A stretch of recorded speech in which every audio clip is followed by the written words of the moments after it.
Setelah kita menganalisis tadi menggunakan item-man, maka di dalam folder kita, folder latihan kita ada 4 file ya. Hasil, skor, tabulasi. Skor ini kalau kita buka isinya skor. Subjek nomor 1 skornya 6, subjek nomor 2 skornya 4, subjek nomor 3 skornya 5. Skornya karena benar 1 di skor 1 gitu loh ya. Benar 2 di skor 2 gitu ya. Nanti kalau mau dijadikan puluhan ya tinggal dikalikan aja gitu kan. Karena ini program ini keperluannya bukan untuk melihat skornya sebenarnya, tapi untuk menganalisis itemnya itu bisa dipakai apa tidak gitu ya. Oke, nah sekarang langkah berikutnya kita akan membaca hasil. Ini hasil kalau dibuka, klik 2 kali, nanti munculnya seperti ini teman-teman hasilnya, hasil analisisnya.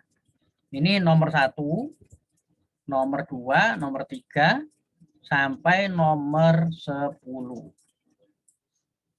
Kalau soal kamu 34 atau 40 berarti di sini nanti akan muncul 1 sampai 40 ya.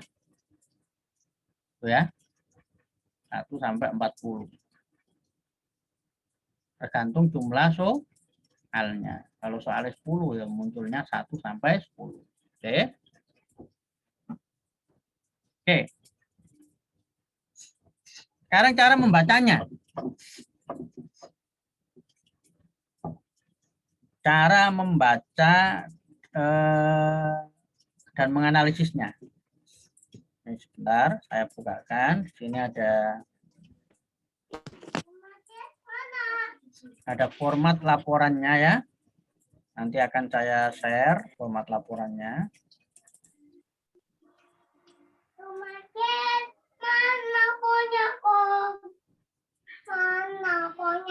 Nah, ya. Oke. Nanti cara menganalisisnya itu seperti ini ya. Cara menganalisisnya seperti ini. Ini contoh analisis untuk nomor 1 ya, teman-teman ya. Nomor 1 ya. Nah, Anda nanti kan akan menganalisis sejumlah item Anda. Jadi misalnya itemnya 30 ya berarti yang dianalisis 30. Itemnya 36 yang dianalisis 36 ya. Tapi nanti saya akan membuat mudah itu supaya tidak semua bisa mengerjakan tugasnya dengan baik ya. Oke. Ini hasilnya nanti seperti ini tampilannya kan. Nah, gambar output hasil item nomor 1. Apa saja yang akan dianalisis dari hasil item man itu? Nah, seperti ini kan tampilannya ya. Tampilannya seperti ini untuk analisis nomor 1. Ini hasil analisis nomor 2. Ini hasil analisis nomor 3 dan seterusnya. Oke, bagaimana sekarang cara membaca hasilnya? Yang pertama, kita akan melihat di strukturnya efektif atau tidak. Di struktur itu pengeco, maksudnya gini. Misal soal nomor 1 itu pilihannya ada 5, A, B, C, D, E. Kunci jawabannya A, berarti pengeconya adalah B, C, D, E. Itu namanya pengeco. Jadi alternatif jawaban itu terdiri dari ada yang menjadi kunci jawaban, ada yang menjadi pengeco atau disebut distructure ya. Kalau misalnya pilihan jawaban soal kamu ada 4. A, B, C, D. Nah, kunci jawabannya A. Berarti B, C, dan D adalah pengeco atau distructure. Gitu ya. Disebut pengeco atau distructure. Oke.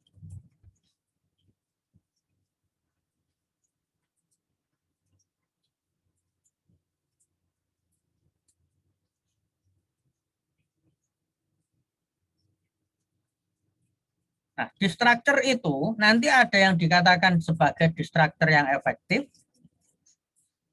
ada yang dikatakan sebagai destructor yang tidak efektif.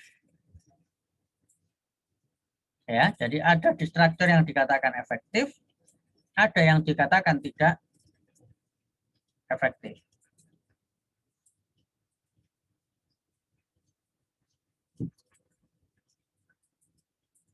Nah, destructor yang efektif itu yang gimana?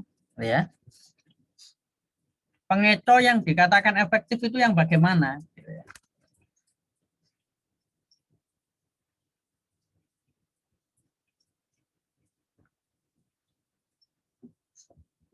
Pengeco yang dikatakan efektif itu kalau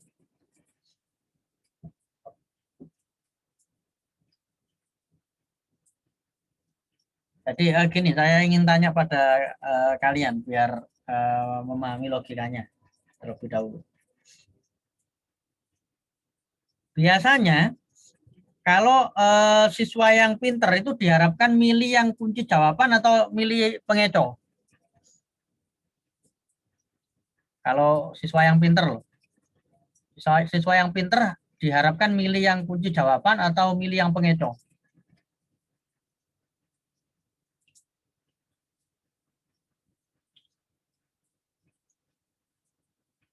Milih yang apa, Mbak Rika?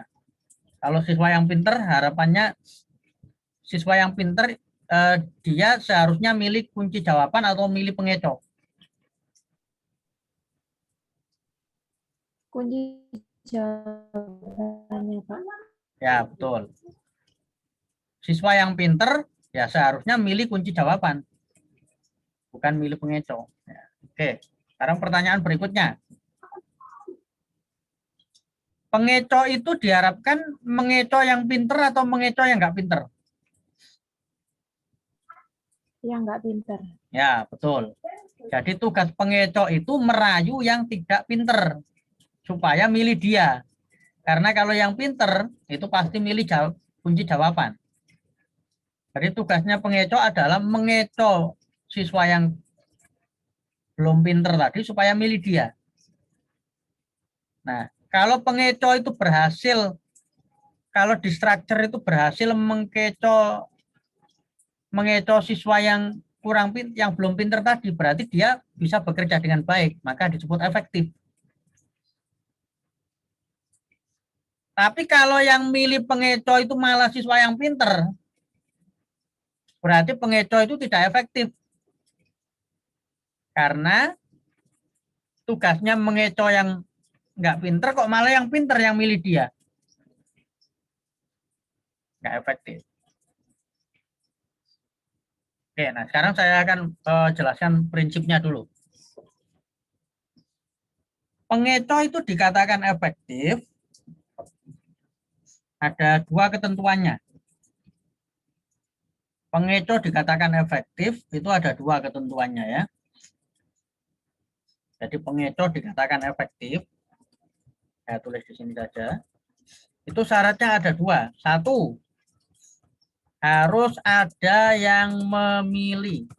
Jadi harus ada yang milih. Itu dikatakan efektif. Kalau tidak ada yang milih, otomatis dikatakan tidak efektif. Saya kasih contoh ini.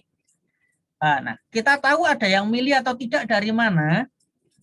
Kita tahu ada yang milih atau tidak itu dilihat dari sini. Ini di sini ada namanya prop endorsing. Nah, di sini ada namanya prop endorsing. Prop endorsing itu proporsi yang memilih. Misalnya A yang milih 0,267 orang. B yang milih 0,567 orang. C yang milih 0,167 orang. D tidak ada yang milih karena 0. E tidak ada yang milih karena 0 ya. Nah, karena D tidak ada yang milih dan E tidak ada yang milih, maka D dan E dikatakan tidak efektif. Sehingga tinggal ditulis seperti ini. Destructor D tidak efektif karena tidak ada yang memilih destructor tersebut. Jadi kalau nggak ada yang milih, cara melaporkannya seperti ini. Tidak efektif karena tidak ada yang memilih destructor tersebut. Tadi juga tidak ada yang milih, maka tidak efektif karena tidak ada yang milih destructor tersebut. Itu cara melaporkannya. Tidak efektif karena tidak ada yang memilih, gitu ya. Nah, terus kunci jawabannya yang mana? Nomor 1 ini. Kunci jawaban ditandai dengan tanda bintang. Ini ya. Berarti kunci jawabannya adalah A ya. Soal nomor 1, kunci jawabannya adalah A. Ya. Karena yang ada tanda bintangnya A. Tanda bintang ini menunjukkan kunci jawaban. Berarti pengecohnya adalah B, C, D, dan E ini sebagai pengecoh. Oke.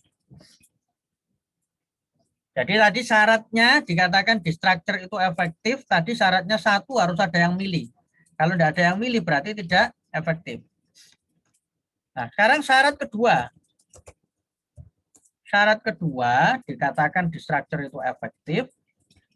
Ya, syarat kedua.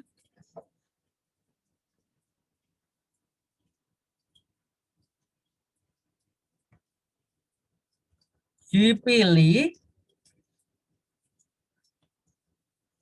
gini. Skor biserial lebih kecil dari skor biserial pemilih kunci jawaban.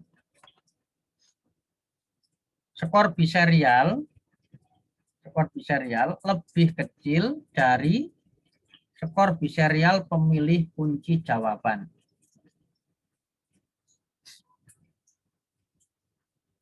Ini artinya apa? Artinya apa? Ini maksudnya skor biserial lebih kecil dari skor biserial pemilih kunci jawaban itu dalam artian begini.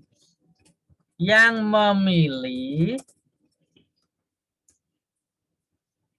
kemampuannya lebih rendah dari yang memilih kunci jawaban.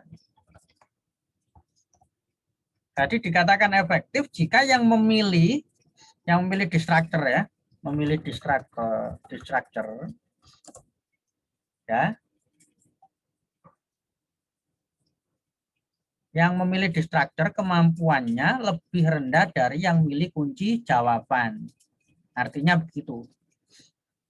Seperti tadi yang sudah kita bahas di awal kan, yang pinter itu kan harusnya milih kunci jawaban. Nah, kalau yang kemampuannya lebih rendah dari yang milih kunci jawaban berarti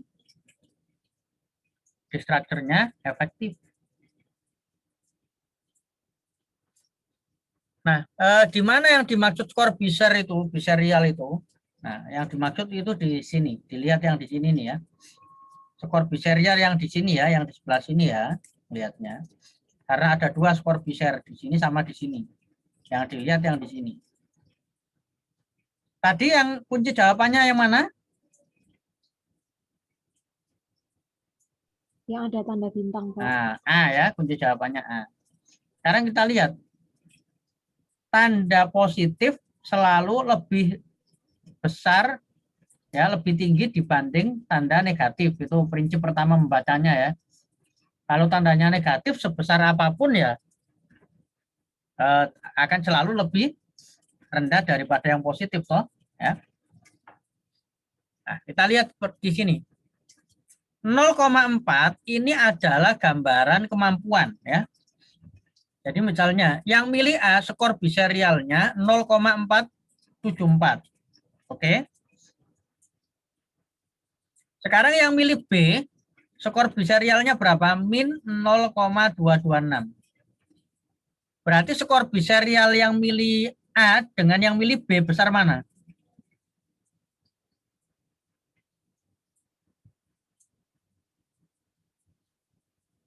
Skor biser ya, besar A. Berarti pengecohnya efektif atau tidak?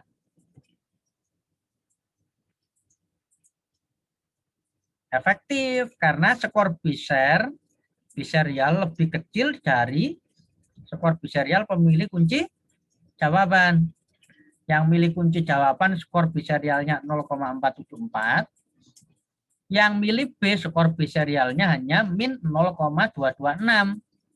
Berarti ini lebih kecil dari 0,474 yang milih kunci jawaban.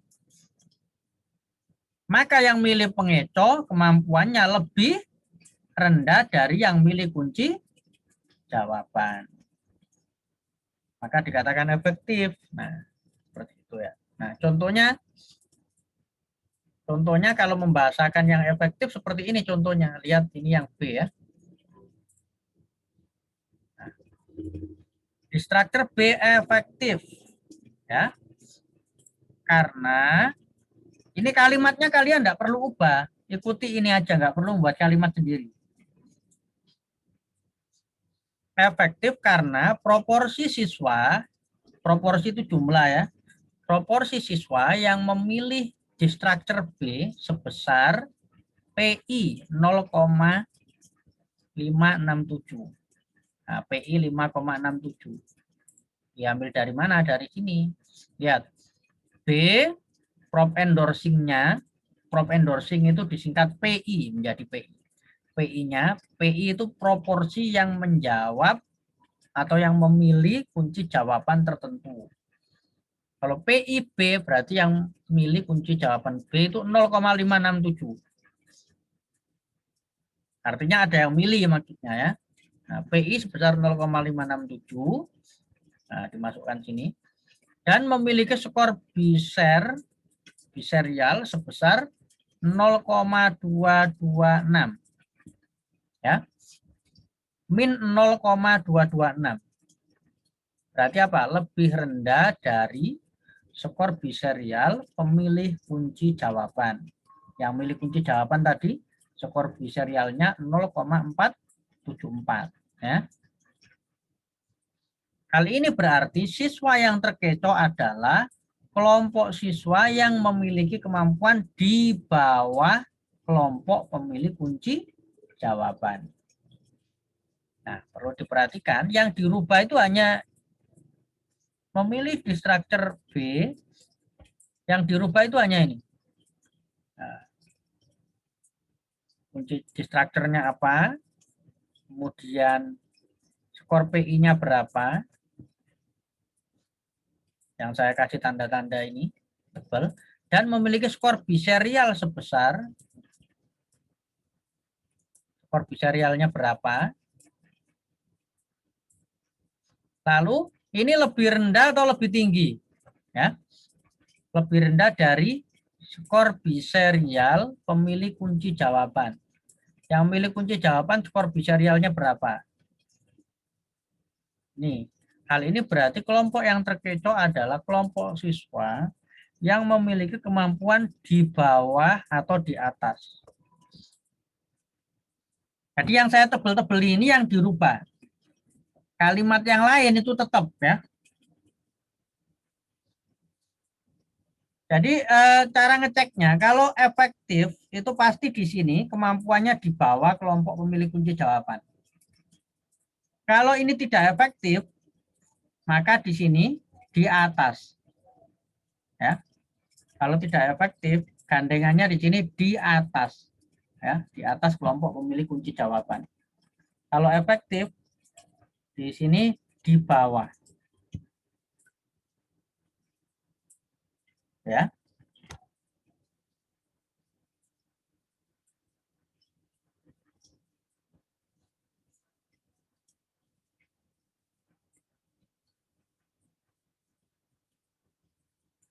Oke, sampai di sini ada pertanyaan?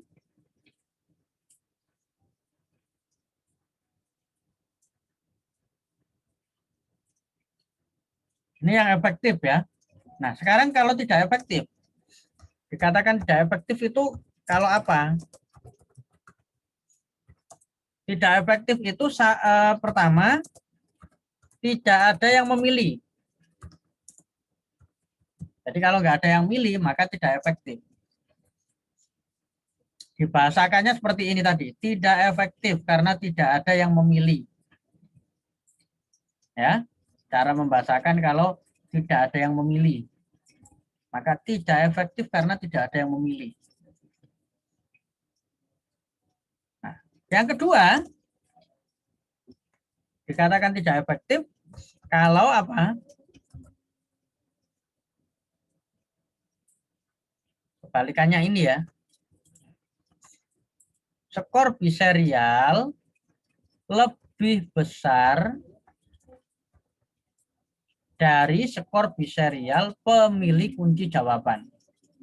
Sehingga artinya seperti ini. Yang memilih destructor kemampuannya lebih tinggi dari yang memilih kunci jawaban. Jadi kasarannya gini. Yang pinter malah milih destructor, yang pinter malah milih pengecoh, yang nggak pinter malah milih kunci jawaban. Jadi nggak efektif pengecohnya karena pengecoh yang harusnya mengecoh yang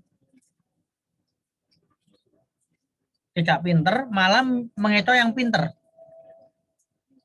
Yang pinter harusnya milih kunci jawaban malah milih pengecoh. Nah, sehingga dikatakan pengecohnya tidak efektif. Dikatakan pengecohnya tidak efektif. Gitu ya. Sekarang saya kasih contoh membahasakan yang nomor 2 ini ya, membahasakan yang nomor 2. Ini kan efektif. Belum ada contoh yang ini ya. Yang kedua ini belum ada contohnya.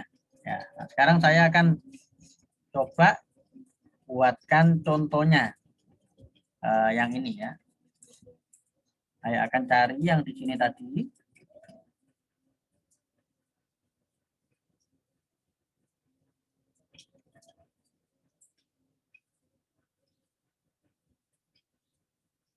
Nah ini nih misalnya.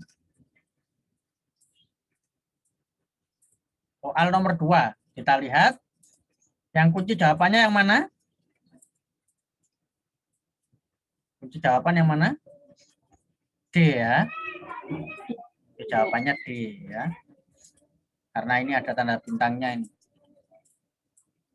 Oke, sekarang kita lihat. Yang memilih kunci jawaban kemampuannya biserialnya min 0,249. Min 0,249. Ini kemampuannya. Sekarang kita lihat. Yang milih C, kemampuannya lebih rendah atau lebih tinggi dari yang milih kunci jawaban? Yang milih C. Lebih tinggi. Lebih rendah. Nah, lebih rendah karena hutangnya lebih banyak dia. Ingat, minus ya. Minus semakin tinggi semakin rendah. Berarti pengecoh C efektif atau tidak? Tidak, Pak. Oh, ya efektif toh. Kan yang terkecoh kemampuannya lebih rendah dari yang memilih kunci jawaban. Berarti yang terkecoh yang kemampuannya lebih rendah dari yang milih kunci jawaban.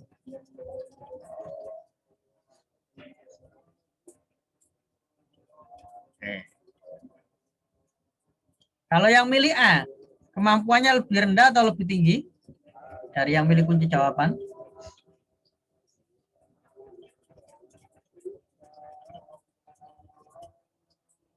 Yang milih A? Lebih rendah. Lebih rendah karena minus. Berarti pengecoh A efektif. Ya.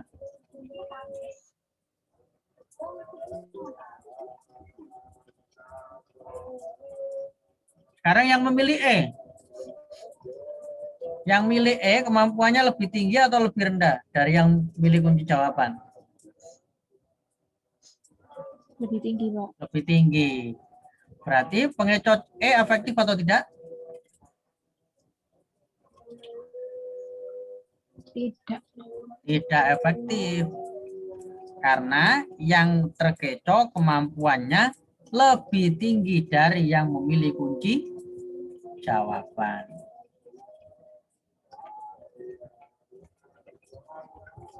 Jadi dikatakan efektif kalau yang terkecoh kemampuannya lebih rendah. Lebih rendah dari yang memilih kunci jawaban. Kalau yang terkecoh lebih tinggi, ya berarti tidak efektif. Bagaimana cara membahasakannya? Nah, ini akan saya contohkan cara membahasakannya. Ya. Cara membahasakannya seperti ini. Jadi misal tak taruh atasnya sini ya sebagai contoh ya. Taruh atasnya sebagai contoh. Contoh membahasakan tidak efektif yang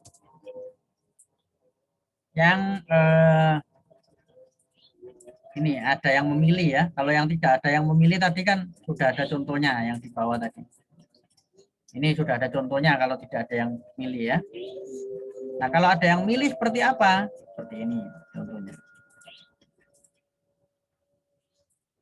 Ini contoh di structure yang ada yang memilih tapi tidak efektif.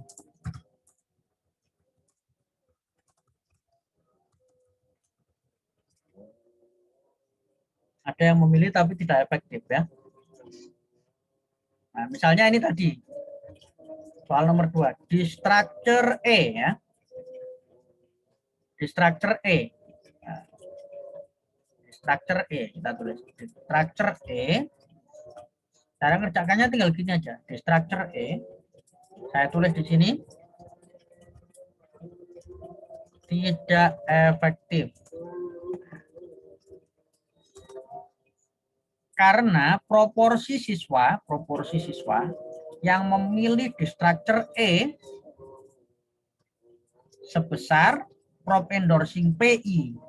P adalah proporsi, I yang memilih jawaban tertentu. PI E berarti yang memproporsi yang memilih E ya. Sebesar berapa tadi yang milih E? Yang milih E ada 0,30. Prop endorsing ya, prop endorsing 0,30 kita tulis. Sebesar 0,30 artinya ada 30% siswa yang memilih E gitu loh ya. 0,30 artinya ada 30 siswa yang memilih E.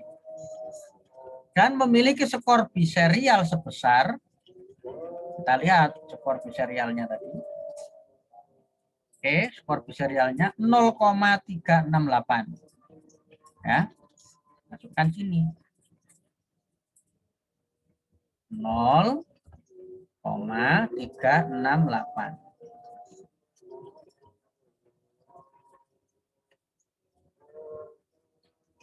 Kemudian lebih tinggi ya di sini. Lebih tinggi dari skor biserial pemilih kunci jawaban. Kita lihat yang milih kunci jawaban tadi, kunci jawabannya D ya, yang ada tanda bintang. Biserialnya kan min 0,294. Min 0,294. Jadi yang milih E, skor biserialnya 0,368. Lebih tinggi dari yang milih kunci jawaban di mana skor biserialnya hanya 0,294 ya. 0,294. Hal ini berarti siswa yang terkecoh adalah kelompok siswa yang memiliki kemampuan di atas. Di atas kelompok pemilih kunci jawaban.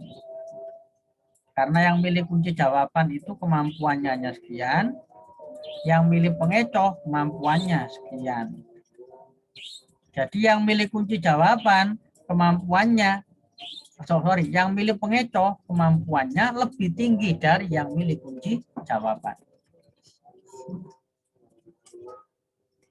Nah, seperti itu ya.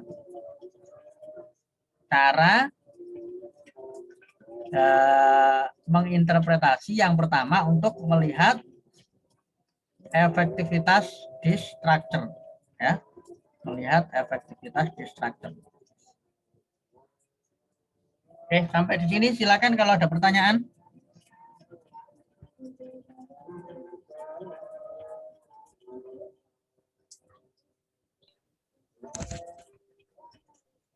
Pak, saya mau tanya, Ya, ya. subjeknya itu apa ada minimal subjek atau terserah berapa, Pak?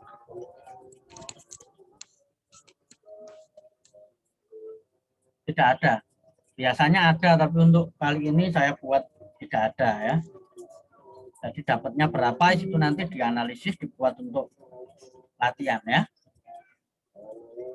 Ya, Pak.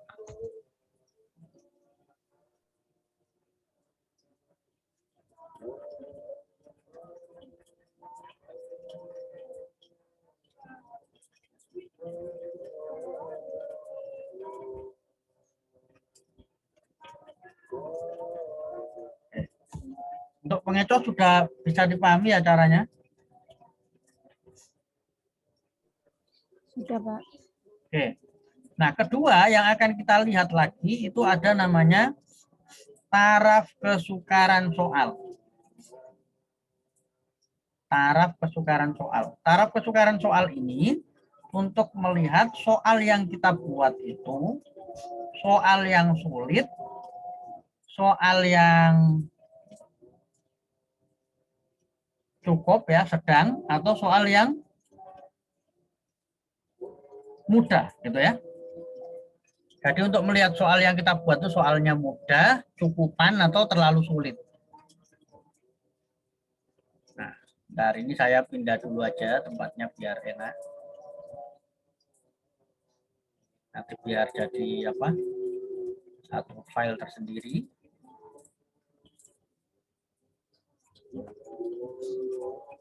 Ya, oke, ini efektivitas di structure tadi ya.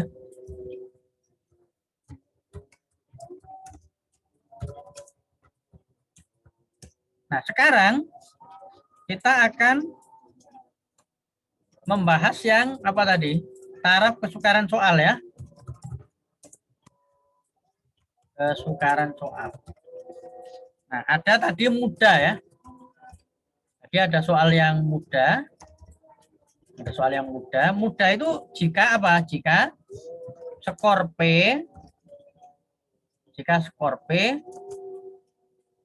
di atas 0,70.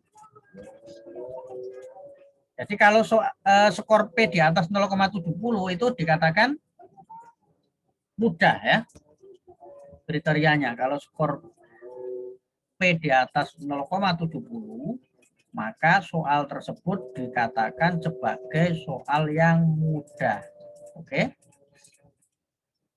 Bagaimana melihat skor P-nya? Melihat skor P-nya itu dilihat dari sini.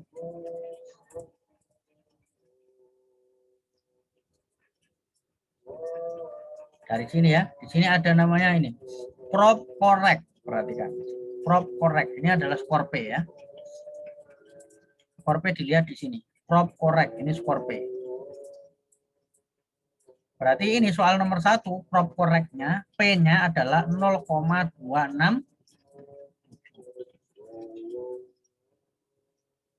Jadi P dilihat dari sini ya. Prop correct. P. Oke. Sekarang saya lanjutkan dulu untuk apa? Pemahaman teorinya. Dikatakan cukup atau sedang itu jika skor P 0,30 sampai 0,70. Jadi dalam rentang 0,30 sampai 0,70 itu dikatakan sebagai soal yang cukup ya. Berarti kalau 0,30 cukup, 0,31 cukup, 0,40 cukup gitu loh. 0,65 cukup, 0,70 cukup. Ya. Itu cukup. Kemudian ada yang sulit. Kalau sulit itu di bawah skor P di bawah 30 ya. Di bawah 0,30 itu artinya taraf kesukaran soalnya sulit. Nah, ini prinsip dasar ini perlu dipahami dulu. Yang perlu dihafalkan itu kalau di atas 70 mudah, di bawah 30 sulit, 0,30 sampai 0,70 cukup. Ya. Oke, coba sekarang kita latihan membaca hasilnya. Soal nomor 2. Soal nomor 2. Ini berarti soalnya sulit, cukup, atau mudah?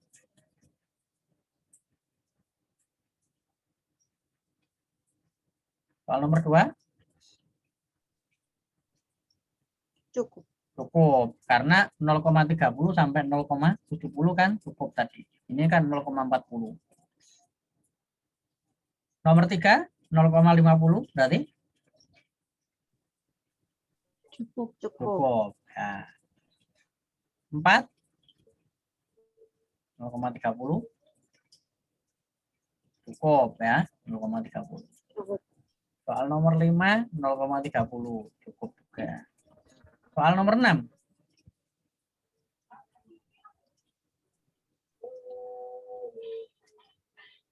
Soal nomor 6, taraf kesukaran soalnya apa? Sulit ya, kan di bawah 0,30 ya. Soal nomor 7. Cukup ya. Cukup. Nomor 8 cukup juga, nomor 9 cukup, nomor 10 cukup. Nah, itu cara membacanya.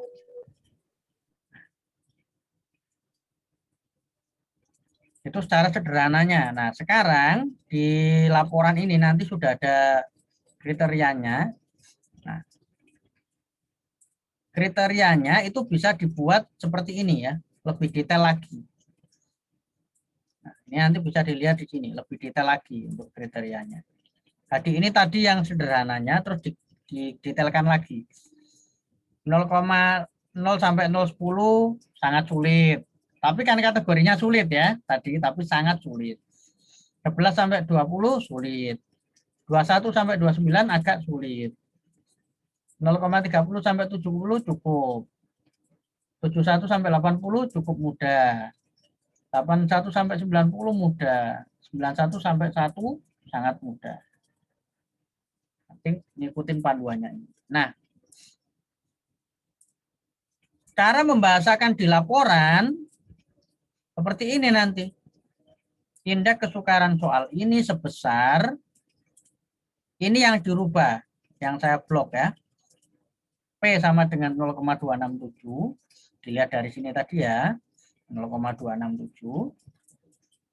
Berada di bawah indeks kesukaran soal yang diharapkan. Indeks kesukaran soal yang diharapkan itu yang cukup tadi ya. 0,30 sampai 0,70. Jadi kalau di bawah 0,30, Anda menyebutnya berada di bawah.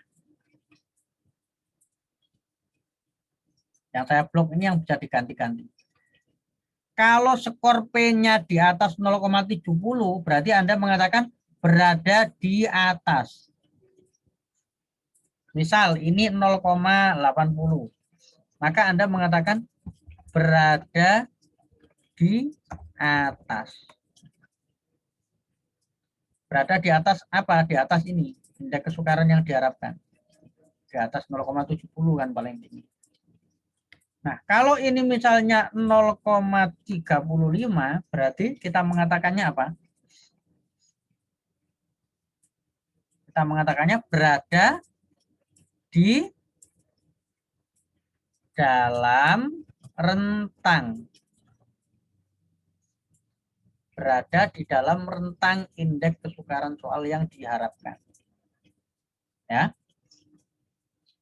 Nah, karena dalam contoh ini tadi 0,267, kita tulis 0,267, maka kita tulis berada di bawah rentang. Indeks kesukaran soal yang diharapkan, artinya soal ini tergolong agak sulit. Nah, dilihat di kamusnya tadi ya. Di mana hanya 26%. 26% itu ini dipersenkan. Kalau mau adil ya 26,7% ya. Yang 26,7% siswa dapat menjawab dengan benar. Ini yang saya blok ini yang diganti. Kalau sulit itu biasanya pakai hanya. Kalau selain sulit kita pakai kata sebanyak. Misalnya berada di dalam rentang di mana sebanyak 50% siswa. Atau berada di atas rentang di mana sebanyak 90% siswa. Tapi kalau berada di bawah, kita mengatakan di mana hanya.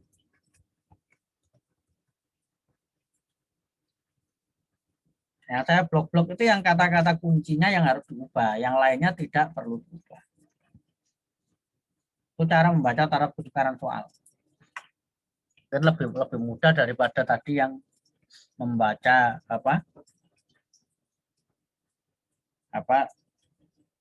distractor ya. Nah, sekarang terakhir adalah melihat daya pembeda soal. Daya pembeda soal itu untuk melihat daya pembeda soal itu dalam istilah lain disebut indeks diskriminasi ya. Maksudnya daya pembeda soal itu gini.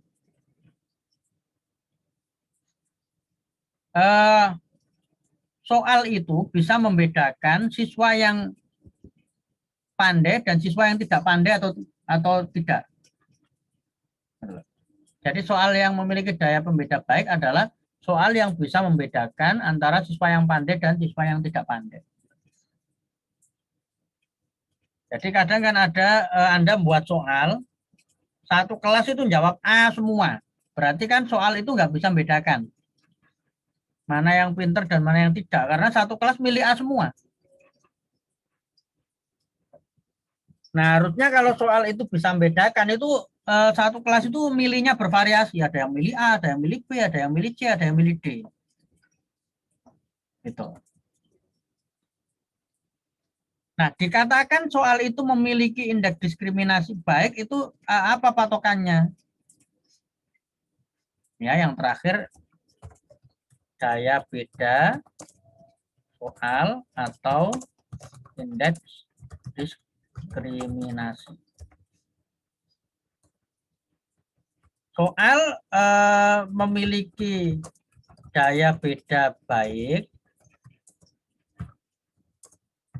jika skor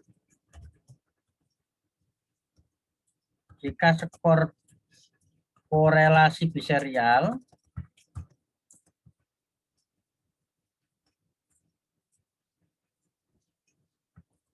lebih besar atau sama dengan 30. Dalam kurung minimal 30 ya. Minimal 0,30. 0,30.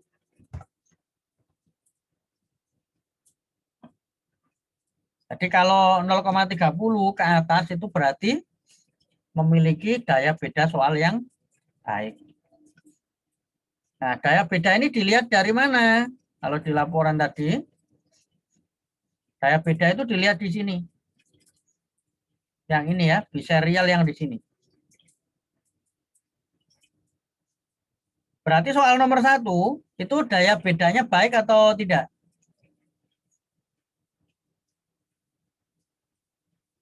Soal nomor 1 daya bedanya baik atau tidak?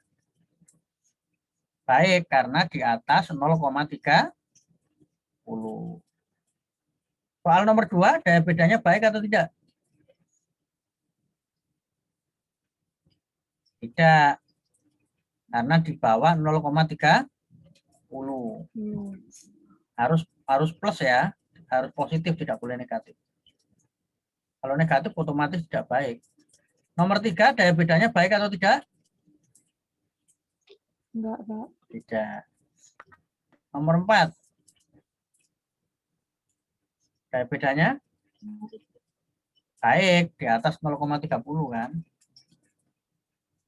Nomor 5 daya bedanya baik, di atas 0,30. Nomor 6 baik, di atas 0,30. Nomor 7. Baik, Pak. Nomor 7 baik atau tidak? Tidak. Tidak, karena di bawah 0,30. Nomor 8. Baik. Baik ya, karena 1 di atas. 9.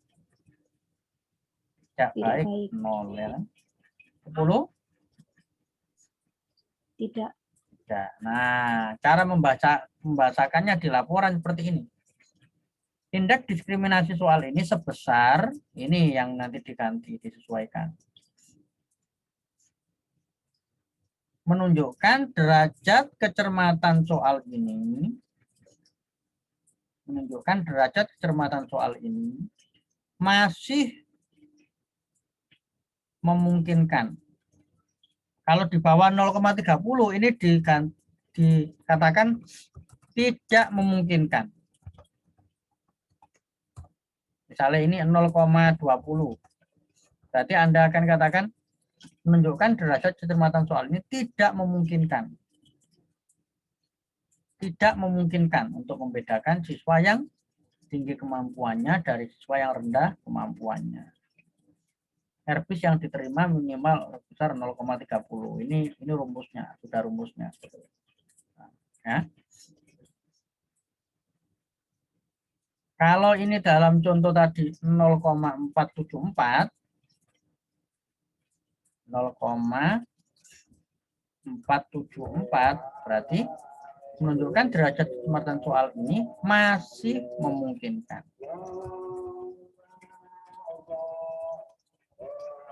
Ya.